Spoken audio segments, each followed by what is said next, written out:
सुरुवातीला तुझं व्हीजेटीआय मधून तुझं इंजिनिअरिंग झालं आणि त्याच्यानंतर तू IIM केलास, तर तुझ्यामध्ये स्ट्रगल म्हणजे काय? माझ्या टर्म्स मध्ये फार सिम्पल आहे की एखाद्याची जी केपेबिलिटी आहे, त्याचा जे पण कॅलिबर आहे त्याचं त्यांनी 100% अचीव्ह करणे.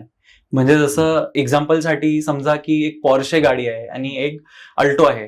अल्टो ही 80च्या स्पीडला चालू शकते, पॉर्शे 400च्या स्पीडला सुरू शकते. बरोबर, प्रत्येकाच्या लिमिटेशन. करेक्ट.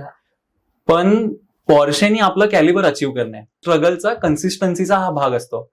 इंग्लिशमध्ये एक सिम्पल असं म्हणणं आहे की hard work beats talent when talent doesn't work hard. एखादा हार्डवर्किंग व्यक्तीने सातत्याने मेहनत करत राहिला तर तो प्रचंड टॅलेंटेड लोकांच्या पुढे जाऊ शकतो.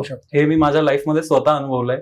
मी स्वतः एक फार ऍव्हरेज स्टुडंट असताना मी नेहमी जे माझ्या समोर आलं त्याच्या पुढे मी जेवढं माझा 100% होऊ शकतो मी तेवढी मेहनत केली आणि मी जे मला गाठायचं होतं ते तसं गाठलं.